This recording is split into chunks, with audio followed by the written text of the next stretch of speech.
may maganda akong topic ngayon, Anong bro. topic natin, bro? So, naisip ko to kasi, tatanong ko lang, nakailang girlfriend ka before?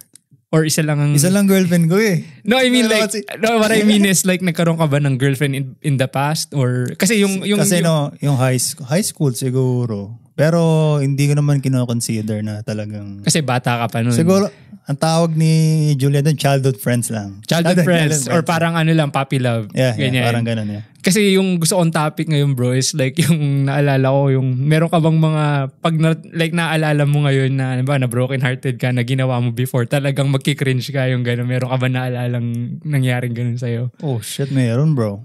O sinong gustong mauna, ako na ba o ikaw? Sige, ikaw na. Sige. Okay. So, So ito yung first time mo na broken hearted. Oo. So, first na broken hearted ako. Yeah. And alam mo naman kung sino to. Hindi ko na siguro sasabihin. Sige, alam sige. na ni Kurt. Alam na ni Yeah, Kurt. yeah. So, hindi tayo mag-name drop. Alam na ni Kurt kung sino yun. So, naalala ko, yun yung first ko, bro. First na girlfriend ko. So, talagang alam mo yung like talagang first na. Unang-una talaga. Like from crush, tas naging kayo. And then, so talagang alam mo yung... Mga ilang taon ka nun? 18. Oh, 18. Parang alam mo yung... Batang-bata, bro. Batang-bata, di ba? Parang nakakatawa mang isipin na. Ngayon ko na sinasabi to, pero parang nung araw, nung time na yun, parang doon nagre-revolve yung mundo ko, bro. Oras mo. So parang talagang, nung parang may times na parang break na, talagang yung crush talaga ako, yung talagang broken hearted eh. Oh. Tapos may one time no, parang nag-break ata kami. I think 2012 yun, bro. Yeah. Nagsa-summer classes ako nun. Tapos umiiyak ako sa bus. Pauwi. Seryoso? Seryoso to, bro. Okay. So pauwi ako nun. So tinatry kong itago yung iyak ko, Anong bro. bus yun, bro? Bus 21. Oh, Portage. Portage. So tinatago ko talaga yung... Kaya yun, ang daming tao dun eh. Tapos tinatago ko talaga. Ang worry ko, yung pag-uwi ko sa bahay, pulado yung mata ko. Ang ginawa ko, di umuwi ako. Ngayon, alam mo yung kung saan ako talaga umiiyak sa shower. Alam mo kanina, sobrang weird. Kasi nag-iisip ako kanina ng kung anong pag-uusapan natin. Habang nasa shower ako, naisip ko na to eh. Ito! Hindi ko alam kung bakit. Sabi ko, tinanong mo. So sabi ko kayo ko i-drop kasi parang, parang hindi ba. Sige, anyways. Tangina bro, talagang umiiyak ako dun sa shower. Tapos yung iyak ko talaga, yung kahit na alam mo yung tuloy-tuloy yung tubig. Nararamdaman ko yung mainit sa mata ko. Tapos, sabi ko, putang inan to. Sabi ko, ba't ganito? Yeah. Tapos paglabas ko ng banyo, si Papa nakasalubong ko. Anong iniiyak-iyak mo dyan? May alam ko ba yung parang pag broken hearted ka, may pinapakinggan ka na music? Yo, ito yung nakakatawa. For comfort. For comfort So di ba like yun yung parang first part. Kasi parang nung time na yun, kasi parang ang tagal din namin na parang on and off. Like let's just say for a span of like maybe 3 to 4 years. Imagine mo. Tumagal kayo ng 4 years? Almost 5 pa nga, bro. Oh, damn. Imagine mo kung gaano ka, like parang I would say na ang toxic ng relationship on and off. May one time nung bro, like parang yun nga, break na naman. Tapos parang I think may involved na ibang guy or something. Yeah. Tangina bro, nag-gym ako sa U of M noon na. Oh, yeah. Tapos pinapatugtog ko, that should be me. Justin Bieber? Legit. Masakit yun, bro. Bro, legit. On repeat. Yun. On repeat. Tapos, bakit naman that should be me? Meron ba siyang ipinalit sa'yo? hindi yun nga eh. Kasi sabi ko sa'yo, di ba, parang may involved na guy. Oh. So yung idea ko is like, God damn, that should be me. Yeah. Di ba? So like, tangina bro, yun yung isa sa pinaka parang sobrang pinaka down ako na sabi ko, tangina, nakikinig ako ng that should be me para nag-gym ako. Tapos may isa pa nun yun. Tatawan-tawa ako. Di ba yung part na nagsha-shower? Ito yung after ko mag-shower bro. Nanood ako ng One More Chance. Si Popoy bro. Yeah. Kasi di ba parang yun yung comfort movie ng mga nagbe-break? I know. So ito yung worst. Buti hindi ko uminom ng shampoo man. Alam mo yung scene na yun? Ang yabang nila yung uminom ng shampoo. Si Janus. Si Janus. Oo, si Janus. Oo nga, uminom na siya. Sobrang sakit uminom ng shampoo. So far naman hindi ko naman naisip gawin. Yeah. Pero yun nangyari, after na ako naligo, di ba? Tapos ang nangyari bro, like tangin na, nanonood ako movie. Tangin na bro, hawak ko yung picture frame, umiiyak ako. yung picture yung dalawa? Oo, tapos frame. Tapos nanonood ako ng One More Chance. Tapos pabi ko minsan nararamdaman ko, tangin na, pinipilit ko na lang yata umiyak eh. Tapos may one time noon, para talaga akong tanga noon kasi alam ko magkakasama kami noon nila Eds. nasa sakyan kami. Tangina bro, umiiyak ako sa sakyan. Like, alam mo yung minsan kasi, di ba, parang... Bigla ka na lang napapayak mga ganun. Yeah.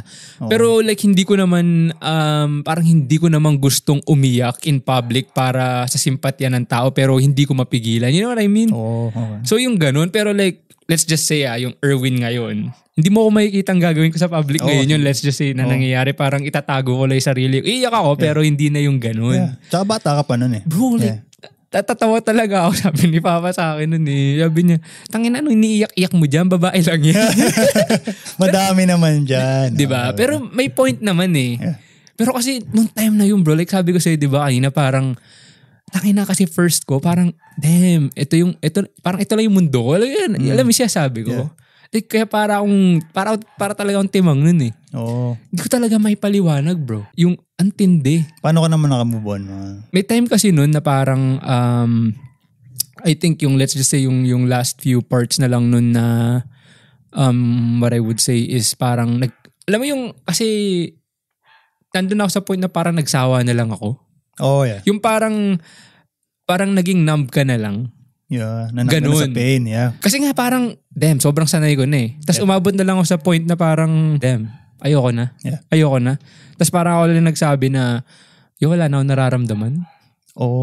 Like, ang hirap niya kasi ngayon ngayon i-explain ko sa'yo, pero ang hirap niyang i-explain in words kasi parang kailangan mo siyang maramdaman para masabi mo talagang yun yung ibig niyang sabihin. Kasi madaling sabihin na parang, paano ka nanam?